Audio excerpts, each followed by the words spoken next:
And I will be handling some of the questions, so if I'd like to ask you to keep it to just a couple questions. We're not going to go 3, 4 questions. We want to get it to as many of you as possible. Secretary Tillerson. The relationship, as you know, in Russia continues to be under considerable stress.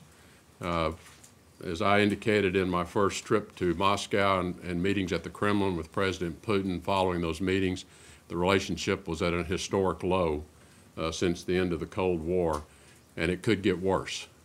And the question, I think, of the events of the last week or so is it getting worse, or can we maintain some level of stability in that relationship and continue to find ways to address areas of mutual interest and ways in which we can deal with our differences without those becoming open conflicts as well.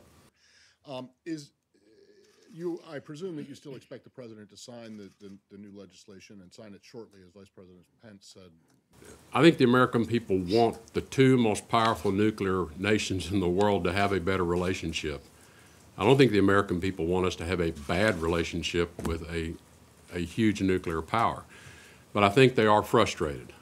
And I think a lot of this reflects the frustration that we've not seen the kind of improvement in the relationship with Russia that all of us would like to see. In our early conversations with the Russians right after we took office, we were very clear with them that we want to work with you, but you are going to have to take some steps to address some of these concerns yourself. Being a problem to try to get them to impose sanctions, and is there an avenue where the administration might seek stricter enforcement of that agreement? We have reaffirmed our position towards North Korea, that what we are doing, we do not seek a regime change. We do not seek the collapse of the regime. We do not seek an accelerated reunification of the peninsula. We do not seek an excuse to send our military north of the 38th parallel.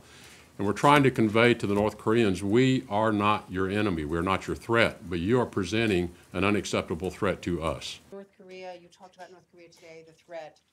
And if you could respond to the fact that we initiated a sustained and continued intensified campaign on what I like to call peaceful pressure, because the options available to us, I think, as all of you well understand, are limited, and particularly if we think we are operating under a short period of time.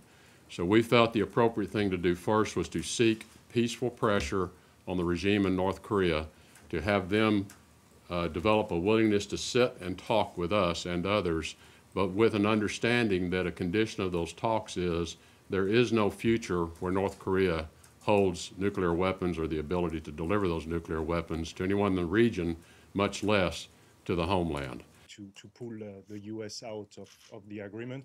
And maybe just a more personal question, 3 weeks ago when you came back from the Gulf. Everyone, thank you so much. Secretary has some Thank you. Thank you. Thank you. come back more often? Thanks, everybody. We'll see you on Thursday.